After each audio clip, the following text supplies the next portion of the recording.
We've come to a high point in Southern California because we've reached a high point in our automotive driving career. We've been fortunate over the years to drive a handful of Aston Martins. We're not bragging, we're just stating the fact. We've driven the V8 Vantage, both coupe and convertible. We've driven the four-door Rapide, and we've also spent time with the Virage. Now, though, we've got our hands on a car we've been waiting at least 3 years to drive. We're talking about the V12 Vantage, and we have the 2012.5 Carbon Edition, and we're gonna take it and have a blast with it. Right away, you know you're looking at something awesome. This car is wrapped in flame orange paint. It's a little bit red, it's a little bit orange. Altogether, it's all awesome. Further setting off the tone are these 19-inch wheels, which are wrapped in Pirelli rubber. They're Pirelli Corsas, and they're huge. Out back, 295 series tires. This isn't just your average V12 Vantage, though, if that can be such a thing. This is the Carbon Edition. See carbon in the mirror, carbon in the fender, carbon up front, carbon up back, and carbon hood extractors. It all looks fantastic. We're adding a little bit of lightness. We're adding a lot more lightness on the carbon brakes, though. They're a little bit overkill for the street. You're never going to use their full potential until you take it to a track, but they look great behind those wheels. The whole package looks fantastic.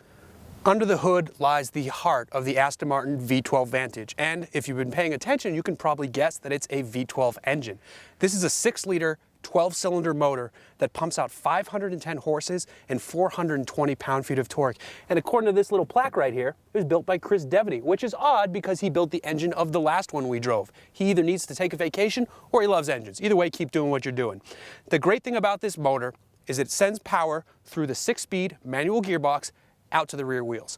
This is a monster, and we love it, and it might be time to drive it.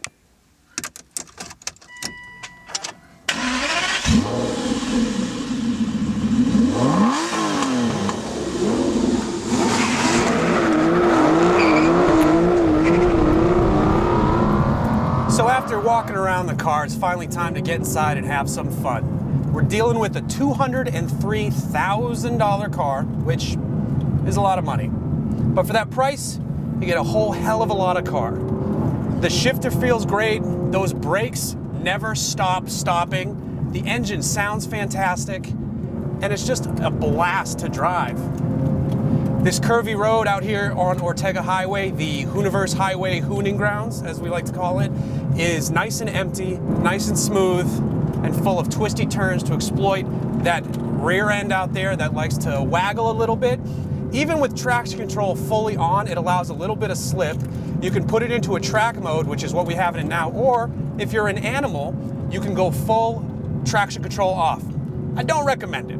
This car is a healthy handful, and we're not in the mood to ruin $203,000 worth of gorgeousness. So we're just gonna have some fun at about 8/10.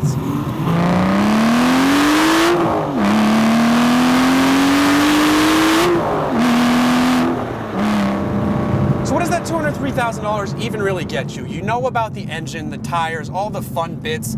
There's also an interior, which is where we're sitting now, otherwise we couldn't drive the car.